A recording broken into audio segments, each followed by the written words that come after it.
नमस्कार, स्वागत है आपका हमारी इस विशेष रिपोर्ट में। आज हम एक संवेदनशील और महत्वपूर्ण सुप्रीम कोर्ट के फैसले पर विस्तृत संवाद लेकर आए हैं।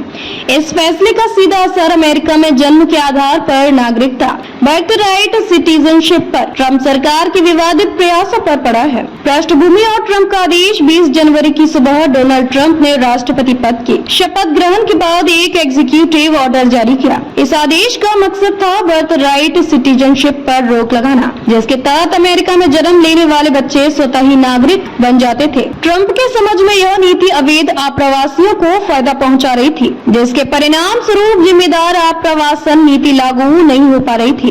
निचली अदालतों की त्वरित हस्तक्षेप। इस आदेश जारी होने के तुरंत बाद कुछ फेडरल न्यायाधीशों ने देश के विभिन्न हिस्सों में इस पर अस्थायी तौर पर रोक लगा दी। कुल 3 अलग-अलग मुकदमों में ये फैसले आए। इन न्यायाधीशों ने आदेश को लागू होने से पहले ही बाधित कर दिया ताकि ट्रंप की नीति पर कानूनी दृष्टि से स्टॉप लगे रहे। सुप्रीम कोर्ट ने किस आधार पर लिया है महत्वपूर्ण फैसला? सुप्रीम कोर्ट ने शुक्रवार को एक अहम निर्णय सुनाया। 6 से 3 के बहुमत से यह स्पष्ट कर दिया गया कि केवल एक फेडरल जज के पास पूरे अमेरिका में एक कार्यकारी आदेश को ब्लॉक करने की शक्ति नहीं होनी चाहिए। कोर्ट ने इस बात पर जोर दिया कि इस तरह के राष्ट्रीय स्तर के फैसलों में व्यापक और न्याय संगत कानूनी ढांचा अपनाना चाहिए। जस्टिस एमी कॉनी बेरेट ने अपनी लिखी विशेष टिप्पणी में रेखांकित किया कि न्यायपालिका का काम सरकार के आदेशों की निगरानी करना नहीं है, बल्कि इसका दायित्व संविधान और संसद द्वारा तय शक्तियों के दायरे में आकर फैसले देना है। अभी क्या स्थिति बनी है? हालांकि इस महत्वपूर्ण फैसले ने ट्रंप के एग्जीक्यूटिव ऑर्डर को स्थायी रूप से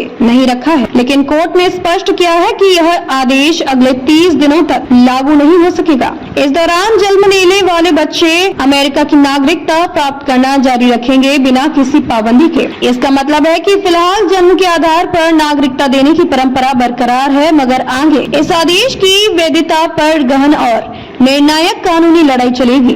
राष्ट्रपति ट्रंप को क्या मिला फायदा?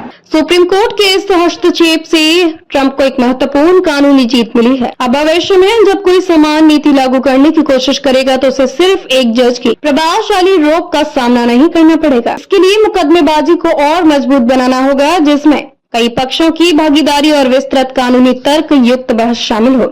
व्यापक प्रभाव और आगे क्या हो सकता है? यह मामला सिर्फ निजी स्तर पर ट्रंप की नीति तक सीमित नहीं रह गया। यह एक पूरे संविधान और संविधान के 14वें संशोधन 14th अमेंडमेंट के तहत नागरिकता के अधिकार पर पुनर्विचार का संकेत है। अब अदालत को यह तय करना होगा कि जन्म के आधार पर नागरिकता की गारंटी संविधान की संरचना का अभिन्न हिस्सा है या इसे कार्यकारी आदेश द्वारा बदला जा सकता है। कानूनी विशेषज्ञों का मानना है कि इस संवैधानिक सवाल पर अब दीर्घकालीन लड़ाई तेज हो जाएगी। इसमें महासभाएं, राज्यों, अप्रभास समूह और मानवाधिकार संगठन शामिल हो सकते हैं और न्यायपालिका के विभिन्न स्तरों पर तर्कों और बहसों की लंबी प्रक्रिया होगी।